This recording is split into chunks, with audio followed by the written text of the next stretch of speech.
இந்த Epstein file சொல்லி ஒரு ஃபைல் மிக பிரபலமான ஒரு செய்தியாக இருந்து கொண்டிருக்கிறது. பெரிய கோடீஸ்வரன், ஏகப்பட்ட பணம். அவன் என்ன செய்யறான்னா, தனி தீவை வாங்கி அதை விபச்சார விடுதியாக்கி அதிலே சின்ன வயசு குழந்தைகளை எல்லாம் பாலியல் தொழிலுக்கு உட்படுத்தி அதிலே சிக்கியவர்கள் யாருன்னு பாருங்க. உலகத்திலேயே யாரு ரொம்ப பிரபலமானவர்களோ, யார் ரொம்ப அறியப்பட்டவர்களோ, இவர்கள் மாதிரி ஆளே கிடையாதுப்பா, ரொம்ப நல்லவர், ரொம்ப வல்லவர், நாட்டினுடைய அதிபருப்பா, கோடி கோடியா பணம் வச்சிருக்கிறான் அப்படின்னு சொல்லக்கூடியவர்கள், பெரிய அளவில் பெயர் வாங்கியவர்கள், நம்பவே முடியாதவர்கள் எல்லாம் அந்த ஃபைல்ஸ்ல இருக்கிறாங்க அப்படிங்கிற செய்தி வருதா இல்லையா? அல்லாஹ் குர்ஆன்ல சொல்லி காட்டுறான், வலா தக்ரபு ஸினா, நீங்கள் விபச்சாரத்தின் பக்கம் கூட நீங்கள் நெருங்கி விடாதீர்கள். அது மானக்கேடான வெட்கக்கேடான விஷயம். திருமறை குர்ஆன் சொல்லுகிறது.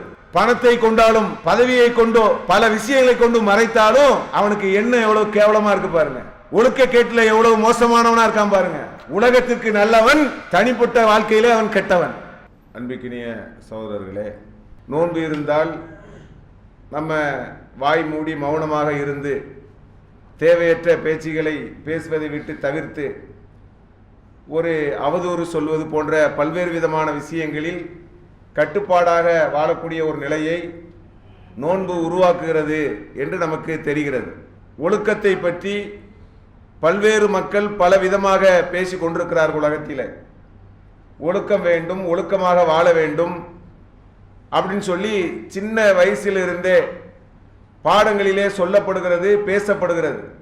ஒழுக்கக்கேடான விஷயங்கள் எப்படி ஒரு மனிதனிடத்திலே உருவாகிறது, எப்படி அது பரவுகிறது என்பதை அல்லாஹ் ஒருவன் தான் அறிந்தவனாக இருக்கிறான். மனிதர்களாக நாம் நமக்கு நம்மளே சட்டம் போடுறதை விட நம்மை படைத்த, நம்முடைய உணர்வுகளை உருவாக்கிய படைத்த ரப்புல் ஆலமீனுக்குத்தான் ஒழுக்க ரீதியாக மனுஷனை எப்படி பயணிக்க வைக்கணும் அப்படிங்கிற ஒரு விஷயம் என்பது படைத்த ரப்புல் ஆலமீனுக்கு தான் தெரியும். நபிகள் நாயகம் ஸல்லல்லாஹு அலைஹி வஸல்லம் அவர்கள் அவங்களுடைய காலத்திலே அல்லாஹ்வுடைய தூதர் சொல்றாங்க, யார் வசதி இருக்கிறதோ, அதாவது திருமணம் செய்து வாழ்வதற்கான அந்த வசதிகள் இருக்கிறதோ அவங்க நீங்க திருமணம் செய்து கொள்ளுங்கள், அப்படி இல்லைன்னு சொன்னா நீங்க நோன்பு வைத்துக் கொள்ளுங்கள், அல்லாஹ்வுடைய தூதர் சொல்றாங்க. அப்போ நோன்பு என்பது ஒரு இளமையான பருவத்தில் உள்ளவர்கள் ஒரு ஒழுக்க கட்டுப்பாடோடு பயணிப்பதில் சிரமமாக இருக்கிறது. ஏன்னா ஒழுக்கமாக பயணிக்கிறதுங்கிறது அந்த இளமை பருவத்துக்கு தான் சவால். வேற வேற வயதில் உள்ளவர்களுக்கு அது பெரிய சிக்கல் இல்லை.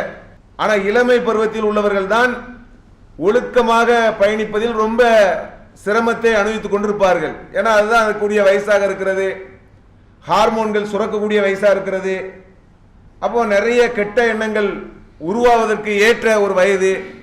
இப்படி இளமையான ஒரு வயதை அடையக்கூடியவர்கள் அந்த இளமை காலத்தை சரியா கழிக்கணும் அப்படின்னு சொன்னா நீங்க அந்த நேரத்தில் உங்களுக்கு ஒரு எண்ணங்கள், தவறான எண்ணங்கள் ஏற்படக்கூடிய நேரத்தில் நீங்கள் நோன்பு வைத்துக் கொள்ளுங்கள் என்று சொல்லி அல்லாஹ்வுடைய தூதர் நமக்கு சொல்லி தர்றத பார்க்கிறோம். அப்போ நோன்பு என்பது மிகப்பெரிய ஒரு ஒழுக்க விஷயத்தை நமக்கு ஒரு பயிற்சியாக தந்து கொண்டிருக்கிறது. அதிலும் பாருங்க, அல்லாஹ் திருமறை குர்ஆன்ல நம்முடைய பார்வையை நீங்கள் தாழ்த்தி கொள்ள வேண்டும் என்று சொல்லி அல்லாஹ் குர்ஆன்ல சொல்லி காட்டுகிறான். குல்லில் மூமினீன யஹுல்லு மின் அப்சாரிஹிம், மூமின்கள் உங்களுடைய பார்வையை நீங்கள் தாழ்த்தி கொள்ளுங்கள். இது திருமறை குர்ஆன் நமக்கு சொல்லக்கூடிய ஒரு முக்கியமான ஒரு கட்டளையாக இருக்கிறது. அப்ப இன்னைக்கு இது மாதிரி ஒரு ஒழுக்கத்தை இஸ்லாம் நமக்கு கற்று தந்திருக்கக்கூடிய பார்வை ரீதியான இந்த ஒழுக்கத்தை உலகத்தில் யாரும் அவ்வளவு சிறப்பான முறையில் சொல்லியிருக்கவே முடியாது. நம்ம நெஞ்ச நிமிர்த்து சொல்லலாம், அல்லாஹ்வினுடைய வேதம் ஒழுக்கத்தினுடைய அடிப்படையை எதுல சொல்லி தருதுன்னு சொன்னா, உங்களுடைய பார்வையை நீங்கள் தாழ்த்தி கொள்ளுங்கள். இப்போ பார்வையை தாழ்த்தி கொள்ளுங்கள்னா என்ன அர்த்தம்? ஒரு ஆணு பெண்ணை பார்க்கவே கூடாதா? அதே மாதிரி ஒரு பெண் ஆணை பார்க்கவே கூடாதா? பார்க்கலாம். ஆனா எப்படி பார்க்கலாம்? அதற்கான ஒரு தேவை இருக்கணும். ஏதோ ஒரு வியாபாரம் அல்லது ஒரு கொடுக்கல் வாங்கல், இது மாதிரி ஒரு தேவை வருகிறதா இல்லையா? அந்த பார்வையை நம்மளால குறை சொல்ல இயலாது. அப்ப அல்லாஹ் சொல்லக்கூடிய அந்த பார்வை என்ன? தேவையற்ற ஒரு பார்வை. இப்ப நீங்க இன்னைக்கு வாழக்கூடிய காலகட்டத்திலே நாம யாரை ஒரு தவறான பார்வையில பார்த்தாலும் அல்லது ஆண்களோ பெண்களோ, ஒரு பெண்ணு மற்றவர்களை தவறாக பார்த்தாலும் அல்லது ஒரு ஆண் தவறாக ஒரு பெண்ணை பார்த்தாலும் தொடர்ச்சியா பார்க்கும்போது தான் அங்கே ஒரு தவறான புரிதல் ஏற்படுகிறது. நீங்க பார்வையின் மூலம் தான் முதல் தீங்கு ஏற்படுகிறது. நீங்க விபச்சாரங்கிறதெல்லாம் ரெண்டாவது தான். அடுத்தடுத்து பழக்க வழக்கங்கள், வேற வேற விஷயங்கள். நாங்க ரெண்டு பேரும் ரொம்ப காலமா பழகிட்டு இருக்கிறோம், நாங்க ஊரை சுத்துறோம், உலகத்தை சுத்துறோம், ஆகாயத்துக்கு மேலே போயிட்டு வர்றோம் அப்படிங்கிற அந்த ஒரு விதமான போக்கு எல்லாம் கடைசியில் விபச்சாரத்தில் போய் நிக்குது பாருங்க. அந்த விபச்சாரம் என்பதெல்லாம் ஒரு ஃபைனல் தான். அதனுடைய துவக்கம் எங்கிருந்து ஆரம்பிக்கிறது, எப்படி ஆரம்பிக்கும்? விபச்சாரத்தினுடைய துவக்கம் என்ன? நிறைய பேசுவார்கள், தேவையற்ற பேச்சை பேசுவார்கள், தேவையற்ற இடங்களில் சுத்துவார்கள், தேவையற்ற விஷயங்களை கேட்பார்கள். இப்படி சுத்துவதற்கும் பேசுவதற்கும் கேட்பதற்கும் அடித்தளம் எங்கிருந்து ஆரம்பிக்குதுன்னு சொன்னா பார்வையிலிருந்து தான் ஆரம்பிக்கிறது. இப்போ அந்த பார்வை ஒரு தீங்கான பார்வை. என்ன பார்த்துக்கிட்டே இருக்கிறான், என்ன நீ முறைச்சு முறைச்சு பார்க்க கூடாது அப்போ அப்படின்னு சொல்லுவாங்க. கடைசியில் இந்த பார்வை தான் என்னவாகிறது, ஒரு இணைப்பை உருவாக்குறது. நம்ம பார்க்கறதுனால தானே அவங்க பார்க்கறாங்க. ஒரு ஆள் நம்மை பார்க்கிறார் என்பதை ஒரு பெண் எப்படி புரிந்து கொள்ள முடியும்? ஒரு பெண் இந்த ஆள் என்னை பார்த்து கொண்டே இருக்கிறார், என்னை கவனித்துக் கொண்டே இருக்கிறார். ஸ்கூலுக்கு போகும்போது, பள்ளிக்கடங்களை விட்டு வரும்போது, காலேஜுக்கு விட்டு வரும்போது, வேலைக்கு விட்டு வரும்போது இவன் என்னை பார்த்துக்கிட்டே இருக்கிறான்னு ஒரு பெண்ணால சொல்ல முடியும் சொன்னா அந்த பெண்ணை ஏன் பார்க்கிறார்கள் அப்படிங்கிற ஒரு கேள்வி வருகிறது. இதே அவன் 2 திருப்பு பார்க்கும்போது 3வது திருப்பு பார்க்கலன்னு சொன்னா அவனுடைய 2வது பார்வைக்கு என்னவாயிருது, பதில் இல்லாம போயிடும். அதே போல ஒரு ஆண் அந்த பெண் என்னை பார்ப்பது போல இருக்கிறது, பார்த்து கொண்டே இருக்கிறாள் அப்படின்னு சொன்னா இவன் ஏன் பார்க்கிறான் அப்படிங்கிற ஒரு கேள்வி வந்துருது.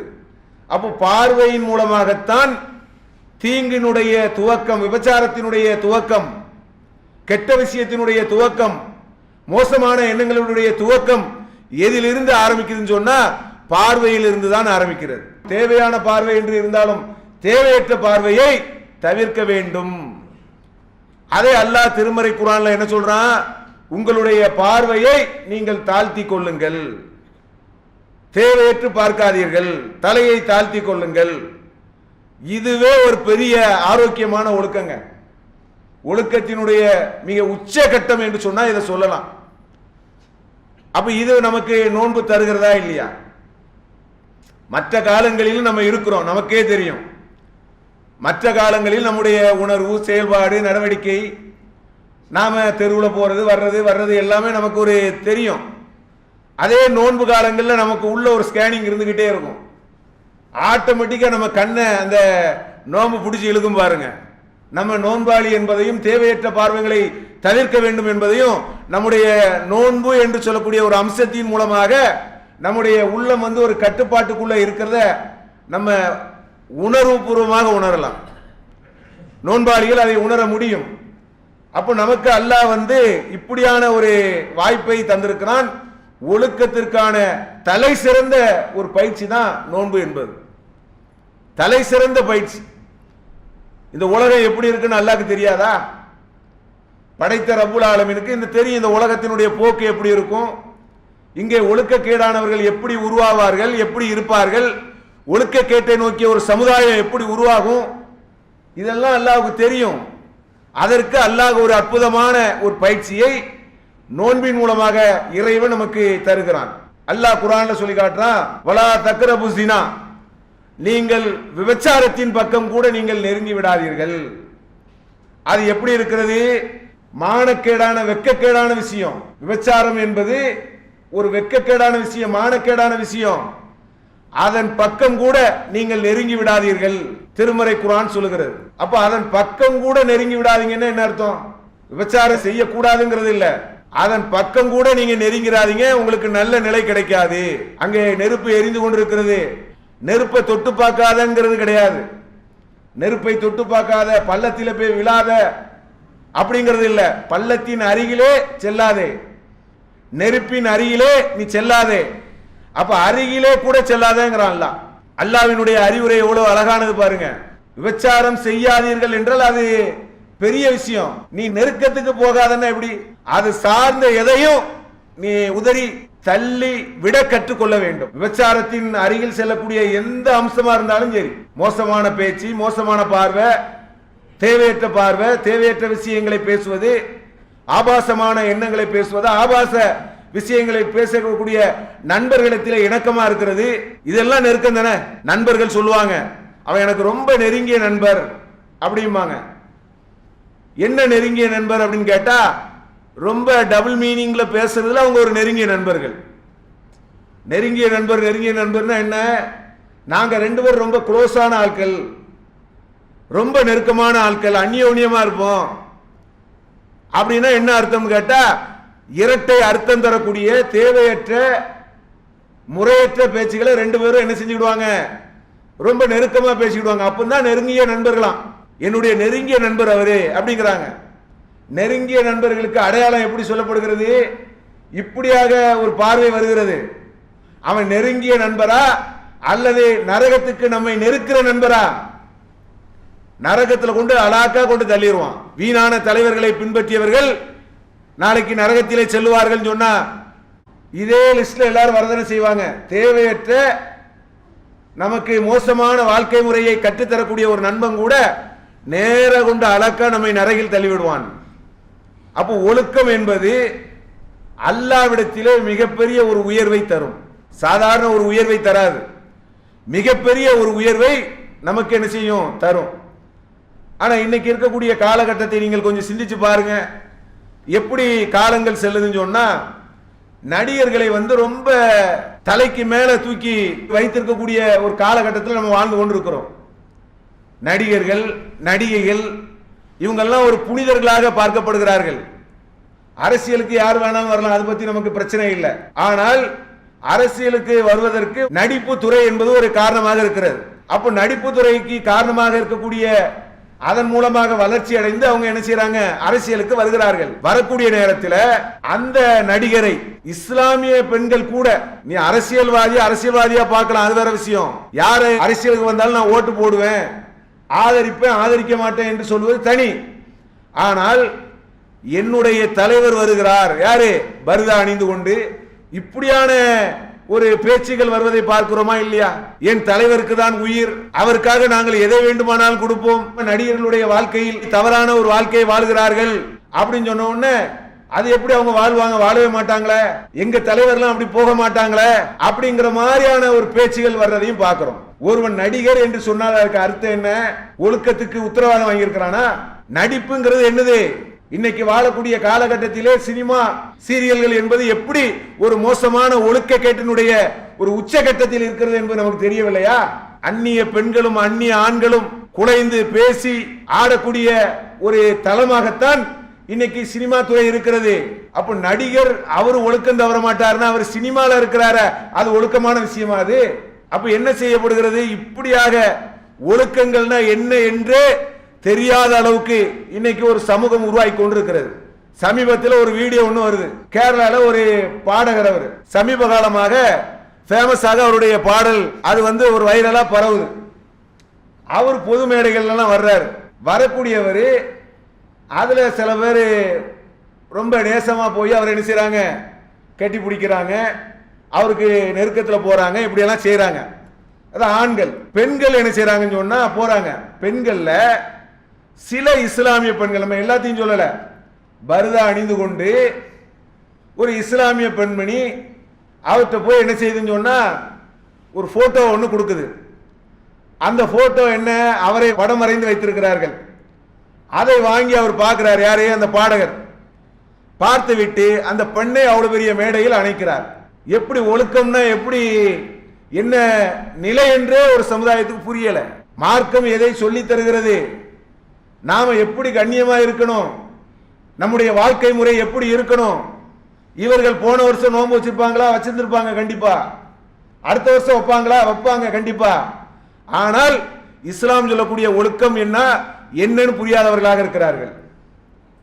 அப்ப பொது வழியில அந்நிய ஆண் ஒருவர் தன்னை அணைக்கிறான் என்று சொல்லி அப்படியான வீடியோக்கள் வருதுன்னு சொன்னா அது எவ்வளவு பெரிய ஒரு அசிங்கம், கேவலம். அது நாம் அதை செய்யலாமா? லட்சத்தில் ஒருவர் தான் அதில் இருப்பார்கள். இருந்தாலும் அந்த ஒருவருக்கு சொல்ல வேண்டி இருக்கிறது, எல்லாத்துக்கும் சொல்லணுங்கிறது இல்ல. நபிகள் நாயகம் ஸல்லல்லாஹு அலைஹி வஸல்லம் அவர்கள் அல்லாஹ்வுடைய தூதர், இஸ்லாத்துக்கு வரக்கூடியவர்கள் அவங்க கிட்ட உடன்படிக்கை எடுப்பார்கள். அல்லாஹ்வுடைய தூதர் உடன்படிக்கைனா எப்படி? பெண்கள் இருக்கக்கூடிய நேரத்திலே பெண்களிடத்திலே உடன்படிக்கை எடுப்பார்கள். பெண்களுடைய கையை அவர்கள் பிடிக்க மாட்டார்கள். அல்லாஹ்வுடைய தூதர் எவ்வளவு ஒரு ஒழுக்கமான ஒரு வாழ்க்கை பாருங்க. அற்புதமான ஒரு வாழ்க்கையை அல்லாஹ்வுடைய தூதர் வாழ்ந்து காட்டியிருக்கிறார்கள். அல்லாஹ் திருமறை குர்ஆன்ல அல்லாஹ்வுடைய தூதருடைய பண்பை குறித்து அல்லாஹ் குர்ஆனிலே சொல்லி காட்டுகிறான். வ இன்னக லஅலா குலிக்கின் அலீம், நீர் மகத்தான ஒரு குணத்தில் இருக்கிறீர். குணம் எப்படி இருக்குது? மகத்தான ஒரு குணம். நபிகள் நாயகம் ஸல்லல்லாஹு அலைஹி வஸல்லம் அவர்களுடைய குணத்தை பற்றி அல்லாஹ் குர்ஆன்ல சொல்லி காட்டுகிறான். இப்ப மகத்தான ஒரு குணம் சொல்லி அல்லாஹ் குர்ஆன்ல சொல்றான்னா எப்போ அதை சொல்லுவான்? இறைவனுடைய நற்சான்று எப்ப கிடைக்கும்? மனிதர்களுக்கு சான்று ஈஸியா கிடைச்சிரும். அவர் நல்ல மனுஷன் தாங்க, ரொம்ப தங்கமான ஆளுங்க. இப்ப சொல்றாங்க இவரா இப்படி அவரா அப்படி, இவரை நான் தலைவரா எடுத்துக்கிட்டேன் அவரா இப்படி அப்படிங்கிறாங்க இல்லையா? அப்ப மனிதர்களுக்கு நற்சான்றும் கிடைக்கும், கெட்ட சான்றும் கிடைக்கும். நம்ம யாரை ரொம்ப நேசிப்போமோ, ரொம்ப நல்லவர்னு சொல்லுவோமோ, வல்லவர்னு சொல்லுவோமோ, அவருக்கு மறுபக்கம் நிறைய இருக்கும். அதற்கு மிகப்பெரிய ஒரு சான்று இன்னைக்கு உலகத்தில் ஒரு செய்தி வந்து கொண்டிருக்கிறது.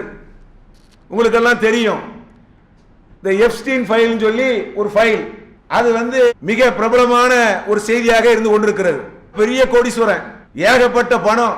அவன் என்ன செய்யறான்னா தனி தீவை வாங்கி அதை விபச்சார விடுதியாக்கி அதிலே பெண் குழந்தைகளை, சின்ன வயசு குழந்தைகளை எல்லாம் பாலியல் தொழிலுக்கு உட்படுத்தி அது விபச்சாரம் காலங்காலமா நடக்குது. அது வேற விஷயம். அதிலே சிக்கியவர்கள் யாருன்னு பாருங்க. உலகத்திலேயே யாரு ரொம்ப பிரபலமானவர்களோ, யார் ரொம்ப அறியப்பட்டவர்களோ, யார் ரொம்ப டாப்பான ஆட்களோ, இவர்கள் மாதிரி ஆளே கிடையாதுப்பா. ரொம்ப நல்லவர், ரொம்ப வல்லவர், நாட்டினுடைய அதிபர்ப்பா, கோடீஸ்வர்ப்பா, கோடி கோடியா பணம் வச்சிருக்கிறான் அப்படின்னு சொல்லக்கூடியவர்கள், பெரிய அளவில் பெயர் வாங்கியவர்கள், நம்பவே முடியாதவர்கள் எல்லாம் அந்த ஃபைல்ஸ்ல இருக்கிறாங்க அப்படிங்கிற செய்தி வருதா இல்லையா? பாருங்க, மனுஷனுக்குள்ள மிருகம் இருக்குது. எல்லா பெரிய மனிதர்களும் பார்க்க பெரிய மனிதர்களாக இருக்கிறார்கள், உள்ள மிருகம் இருந்து கொண்டிருக்கிறது. ஆல்ரெடி நம்ம ஒரு மிருகம் தான். அல்லாஹ் ஒரு பகுத்தறிவை கொடுத்திருக்கிறான். மிருகத்துக்குரிய எல்லாம் தான் நம்மகிட்ட இருக்க. வாது மட்டும் தான் இல்ல, கால் இருக்கு, கை இருக்கு, கண்ணு இருக்கு. மிருகத்துக்கு அது இல்லையா? மிருகத்துக்கு அது இருக்கதான் செய்யுது. ஒன்னே ஒண்ணு கூடுதலா இருக்கு, பகுத்தறிவுன்னு ஒண்ணு இருக்கு. அது படுத்து இருக்கு, இவன் நிக்கிறான்.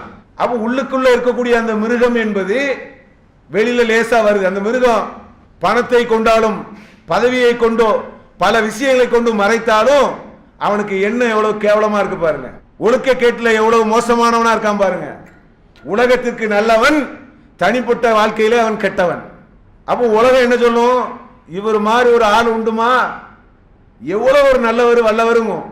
ஆனால் தனிப்பட்ட வாழ்க்கையில் மிக மோசமான ஒரு பக்கங்களை கொண்டவர்களாக இருக்கிறார்களா இல்லையா? அல்லாஹ் அல்லாஹ்வுடைய தூதருக்கு நச்சான்று சொல்றான். எப்படி நச்சான்று? நீர் மகத்தான ஒரு குணத்தில் இருக்கிறீர். அல்லாஹ்வுடைய நச்சாண்டுல தவறு வருமா?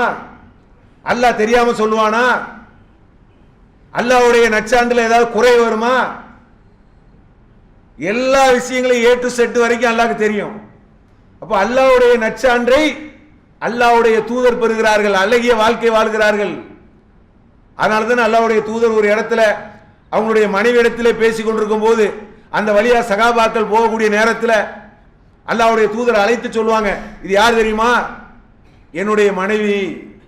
சகாபாக்கள் சொல்லுவாங்க, அல்லாஹ்வுடைய தூதரே, இதை ஏன் எங்க கிட்ட சொல்லணும்? இல்ல, உங்ககிட்ட சொல்லணும். மனிதர்களுடைய உள்ளத்திலே ரத்தத்தில் சைத்தான் ஓடுறான், ஒரு சந்தேக பார்வை வரக்கூடாதுன்னு எவ்வளவு தெளிவுபடுத்தி இறை தூதர் வாழ்ந்திருக்காங்கன்னு பாருங்க. அப்ப ஒழுக்கங்கிறது சாதாரண விஷயம் இல்லைங்க. ஒழுக்கங்கிறது இந்த உலகத்திலேயும் நமக்கு கண்ணியத்தை தரும். ஏதோ மறுமையில தான் கண்ணியம் தரும் நீங்க நினைக்க கூடாது. மறுமையில தான் ஒழுக்கத்துக்கு நல்ல ஒரு கூலி இருக்கிறது. அல்லாஹ் கிட்ட சந்திக்கும் போதுதான் அல்லாஹ் அதற்கான கூலியை தருவான். கூலியீன்கள் பெண்களை தருவான். ஆண்களுக்கு உரிய கூலியையும் பெண்களுக்கு உரிய கூலியையும் அல்லாஹ் நாளைக்கு மறுமையில தருவான்.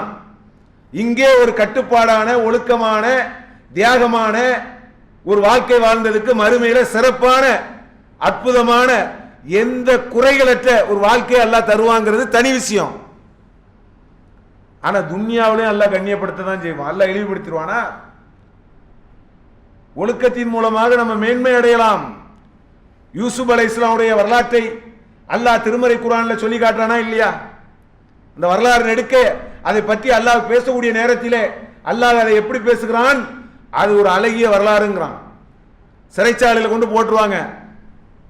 யூசுப் நபி தப்பு செஞ்ச மாதிரி ஒரு பொய்யை சொல்லி சிறைச்சாலையில் போட்டுருவாங்க. கடைசியில் யூசுப் நபி கனவுக்கு விளக்கம் கொடுக்கக்கூடிய ஒரு தன்மை அவங்ககிட்ட இருக்குங்கிறத சிறைச்சாலையிலிருந்து வெளியில வந்த ஒருவர் மன்னர்கிட்ட போய் சொல்லுவாரு. மன்னர் ஒரு ஆளை அனுப்பி அவரை கூட்டிட்டு வாங்கப்பான்னு சொல்லி யூசுப் அலைஹிஸ்ஸலாம் அவர்களை அழைக்கிறதுக்கு ஆள் அனுப்புவாங்க. யூசுப் நபி சொல்லுவாங்க, என் மீது ஒரு அவதூறு சொல்லப்பட்டுச்ச, அதை முதல்ல விசாரிச்சுட்டு வாங்க. நான் யாருக்கும் எந்த துரோகம் பண்ணல, நான் ஒழுக்கமாக தான் இருந்தேன். ஆனாலும் என் மீது ஒரு அவதூறு சொல்லி தான் நான் சிறைச்சாலையை சந்திச்சிருக்கிறேன். அதனால அதுக்கு ஒரு விசாரணை வைங்கன்னு சொல்லி யூசுப் அலைஹிஸ்ஸலாம் அவர்கள் சொன்னதாக திருமறை குர்ஆன் சொல்லும். யூசுப் அலைஹிஸ்ஸலாம் அவர்கள் சொல்லுவாங்க, இறைவா, இந்த பெண்கள் எல்லாம் என்னை அழைப்பதை விட சிறைச்சாலை எனக்கு மேல். சிறைச்சாலை பரவாயில்லை, பெண்கள் அழைப்பதை விட சிறைச்சாலை மேல். எவ்வளவு அழகான ஒரு இறை தூதர் அப்படி சொல்லி இருக்கிறாங்க பாருங்க. அப்ப இதையெல்லாம் நமக்கு தரக்கூடிய ஒரு அற்புதமான ஒரு பயிற்சி தான் என்னது இந்த நோன்பு என்பது. இப்ப அல்லாஹ் நமக்கு மிகப்பெரிய கருணையாளன். நோன்பின் மூலமாக நமக்கு நிறைய இறையச்சத்தை நமக்கு ஊட்டுகிறான். அந்த பலனை அடையக்கூடிய நன்மக்களாக இருக்க வேண்டும் என கூறி என்னுடைய இந்த முறையை நிறைவு செய்கிறேன். அல்லாஹு அக்பர், அல்லாஹு அக்பர்.